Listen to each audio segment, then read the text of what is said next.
무가치함의 끝에서라는 제목으로 하나님 말씀 전파합니다. 사랑하는 우리 신의 성도 여러분, 오늘은 2026년 6월 3일 대한민국의 미래를 결정하는 지방선거가 있었습니다.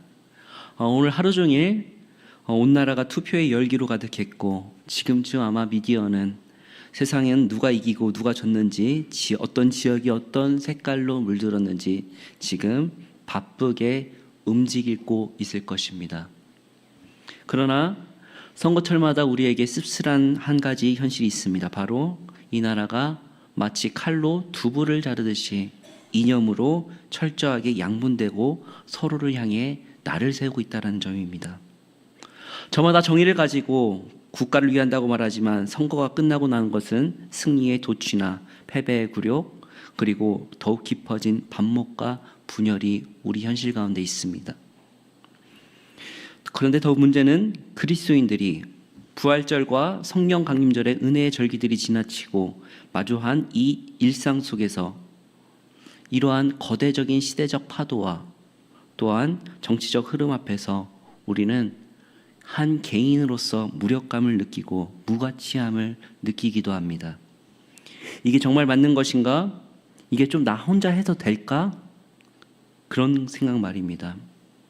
사람마다 인정받고 싶어하고 누군가에게 자기의 필요와 가치가 알아주길 바라는 것이, 그리고 그것을 위해서 뛰어가는 것이 저마다 사람들의 속마음일 수도 있을 것입니다.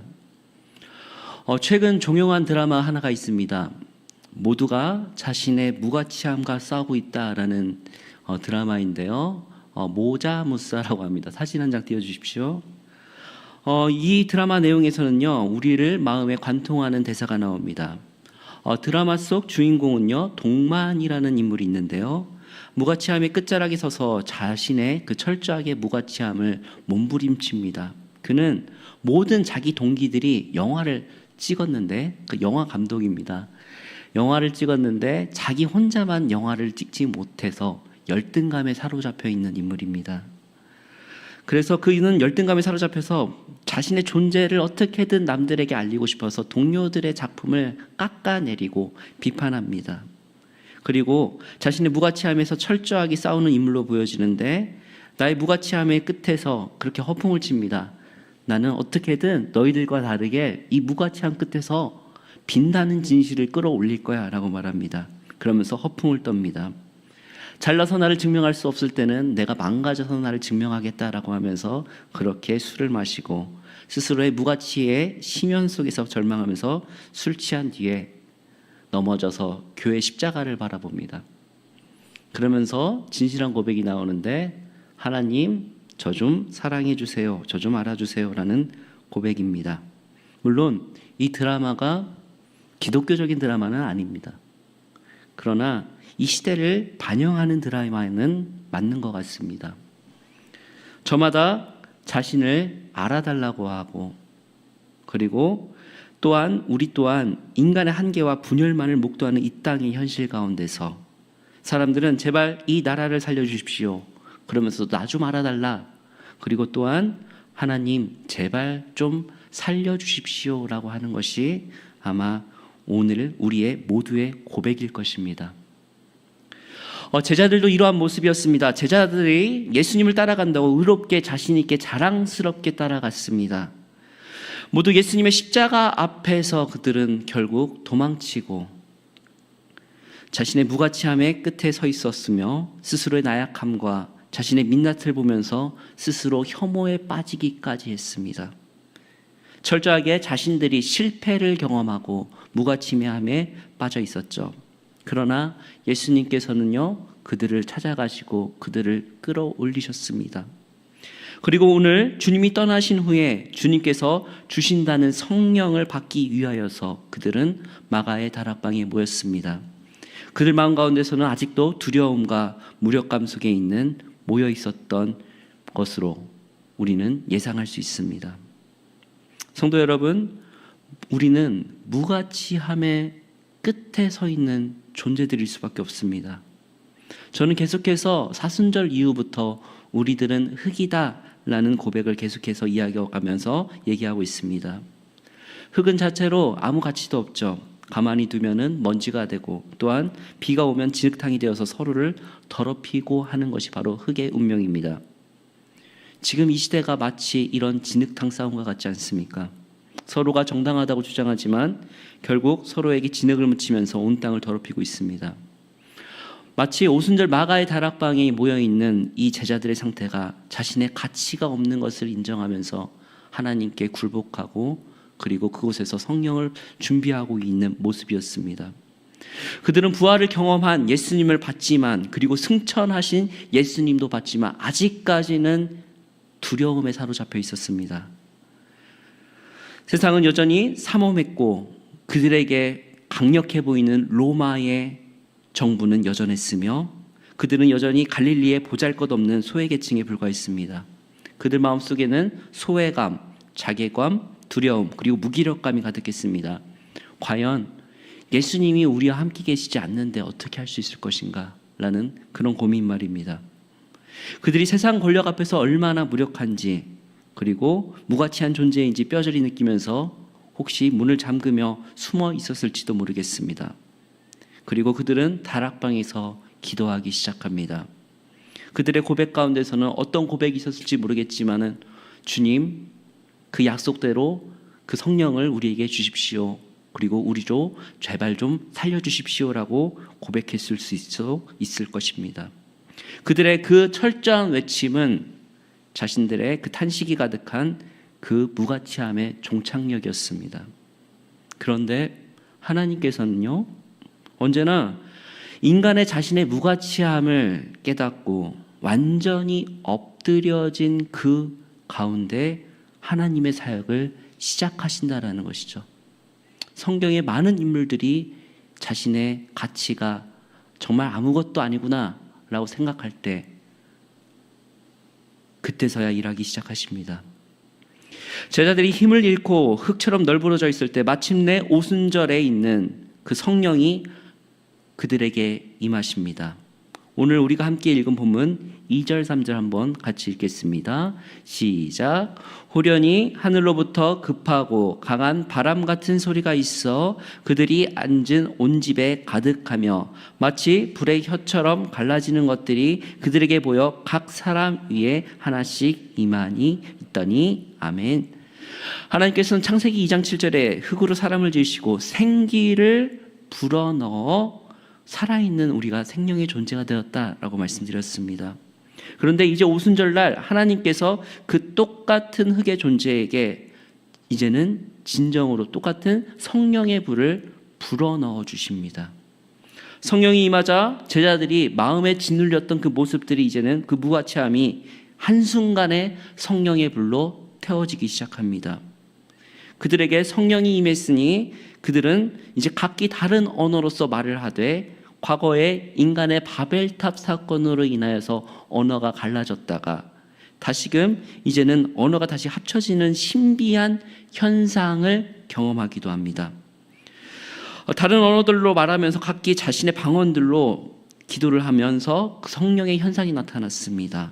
각기 난 곳이 다른데 어떻게 언어가 다시금 알아들을 수 있지? 라고 하면서 놀라며 마치 하나님이 큰 일을 말함을 들으며 크게 놀라고 이것을 당황합니다.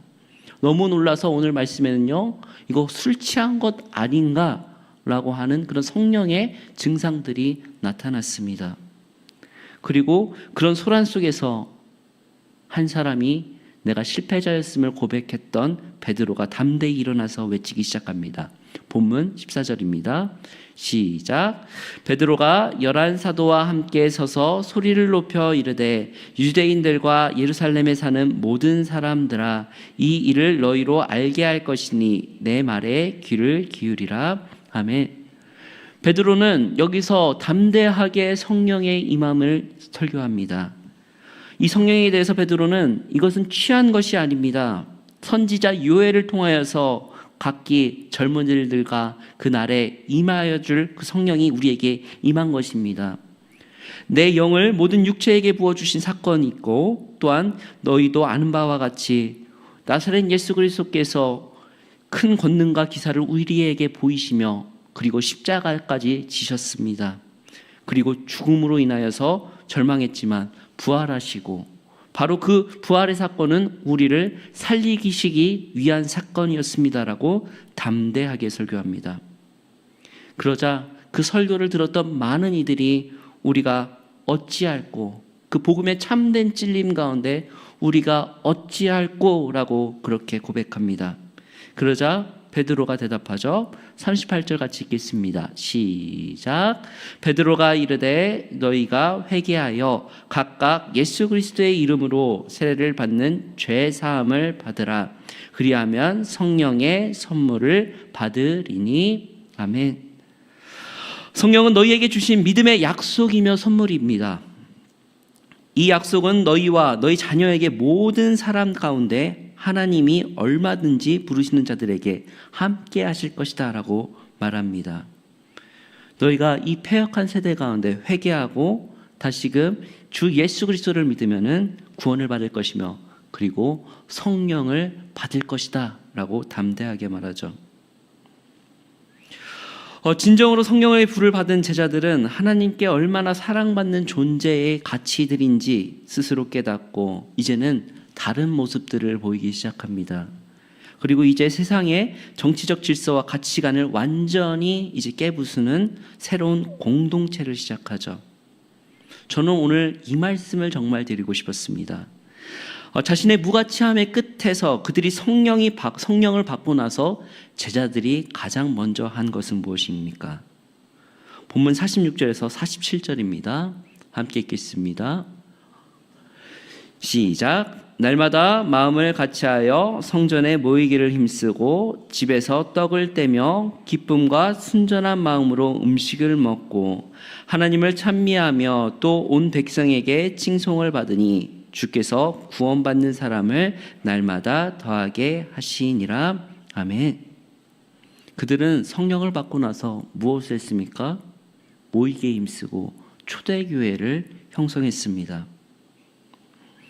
오늘날 대한민국은 지금도 좌와 우로 갈라져서 서로를 혐오하지만 성령이 임한 초대교회의 모습은 어떠했습니까? 바로 예수님의 제자들 가운데 서로 하나가 되고 서로 모이기에 힘쓰고 같이 함께 음식을 나눴다라는 것입니다. 그런데 생각해 보십시오. 예수님의 제자 구성원들이 어떠했습니까? 이념으로 따진다고 하면 정말 끝에서 끝입니다. 그 공동체에서는요, 로마의 세금 앞잡이였던 세리 마태가 있었고 그 세리를 정말로 혐오했던 열심당원 시몬이 함께 있었습니다. 세상의 정치로는 결코 하나가 될 수 없었던 그들이 오직 예수 그리스도의 복음 안에서 한 상에 앉아서 떡을 먹을 수 있었습니다. 세상의 이념으로 따진다고 하면 절대 할 수 없었던 일들이 무엇을 통해 그것이 가능하게 됩니까? 바로 복음을 통하니까 한 곳에 모여서 교회를 이룬다라는 것입니다. 이것이 바로 복음의 능력입니다. 그리고 또 그들은 재산과 소유를 팔아 각 사람에게 필요를 따라서 나눴습니다. 신명기에서 경고했던 것처럼 너희들이 약자를 돌보지 않으면 땅이 너희를 토해내리라 했던 그 땅의 책임을 다시금 정치가 아닌 복음의 능력으로 성취해낸 것이고 실현한 것입니다. 세상은 투표와 권력으로 세상을 바꿀 수 있다고 하지만은 우리는 그렇지 않습니다. 성경에서 말하기는 오직 복음만이 성령의 하나 되게 하심만이 이 갈라진 이 땅을 치유할 수 있다라고 선언합니다. 제자들은 이제는 시대상 가운데서 로마의 압제 가운데 이제 일희일비하지 않습니다. 그들은 바라보는 관점이 이제는 하나님의 나라를 바라보며 하나님의 통치를 바라보며 그리고 가장 주인 되시는 가장 가치 있는 영광스러운 교회의 시간표를 살아가게 됩니다. 그들의 모습을 보시면 성령 받은 이후에 그들이 어떻게 했냐요? 교회가 신비가 여기서 나오는데 말씀드린 것처럼 성령이 임했을 때 다시금 하나로 모이게 되었다. 그것이 바로 교회의 신비입니다.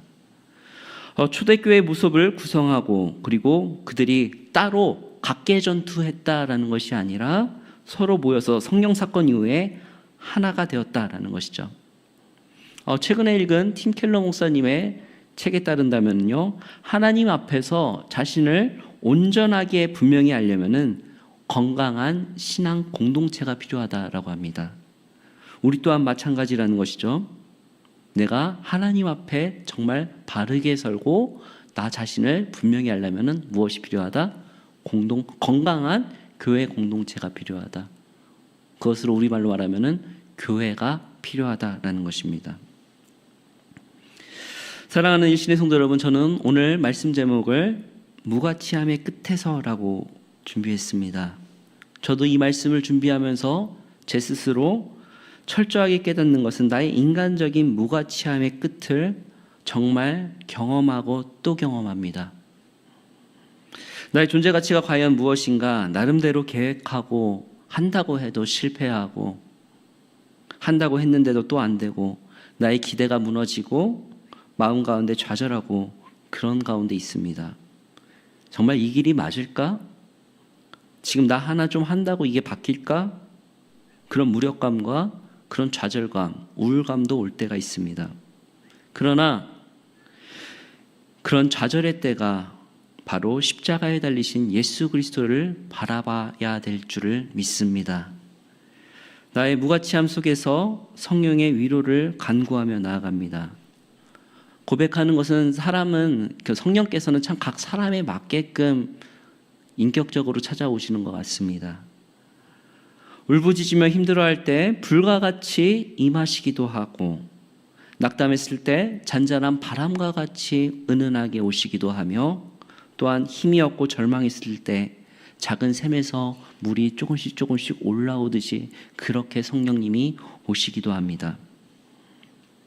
직면한다고 하죠. 나 자신의 밑바닥을 보고 또 볼 때 내가 또 이런 문제가 있었구나 하고 새롭게 깨닫습니다. 한다고 하면서도 실패하고 과거의 옛 습관대로 또 계속 나오는 것도 있습니다. 그럼에도 불구하고 포기하지 않으려고 합니다. 성령님의 조명 가운데서 다시금 그 가운데서 물밀듯 위로의 성령께서 다시금 새 힘을 주신다라고 고백합니다. 저는 물론 기도할 때 뜨겁게 기도할 때도 있지만 좌절했을 때는 정말 힘없이 그 가운데 앉아있을 때도 많습니다. 그 가운데서 성령께서 물밀듯이 다시금 새 힘을 주심을 경험합니다. 그리고 주님의 몸 되신 교회를 바라보죠. 저에게 있어서 일신이라는 이 공동체의 이름은 매일매일 새롭게라는 이 교회의 이름은 제게 개인적으로 있어서 정체성의 십자가입니다. 주님 부족하지만 포기하지 않겠습니다. 주님, 제가 정말 할 수 있는 게 없군요. 무가치한 존재입니다. 또 실패했습니다. 좌절했습니다. 그러나 하나님 부족하지만 나아가겠습니다.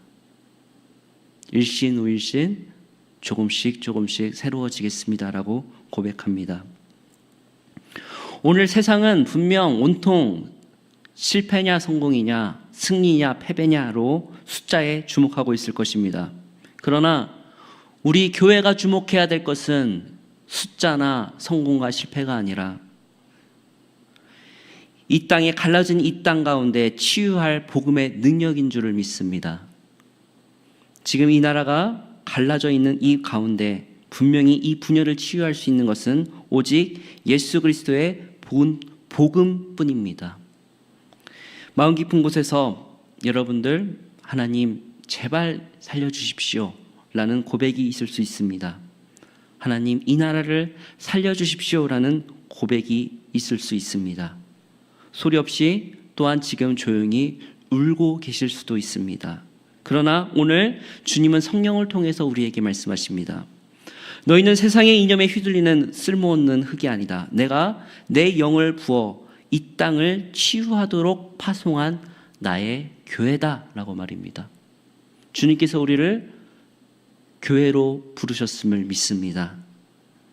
우리의 신앙은 세상의 권력을 쥐고 높아지는 것이 아니라 도리어 나의 가치를 하나님 앞에 내려놓고 그리고 그 가운데서 불을 붙이시는 성령님을 신뢰하며 그 복음의 능력으로 내 가정과 일터 그리고 이 사회에 찢어진 틈새를 무엇으로 채웁니까? 그리스도의 복음으로 채워야 될 그리스도인입니다. 세상의 소리에 마음을 빼앗기지 마십시오. 오직 성령의 바람을 구하십시오. 나의 연약한 일상 가운데 그리고 우리 일신교회 공동체 위에 성령의 불과 성령의 바람과 성령의 물이 임할 때 이 갈라진 땅 위에 하나님의 살아계신 통치가 임할 줄 믿습니다. 그리하여서 이 복음의 시간표를, 구속사의 시간표를 담대히 살아가시는 우리 아름다운 일신의 성도들 되시기를 주님의 이름으로 축복합니다.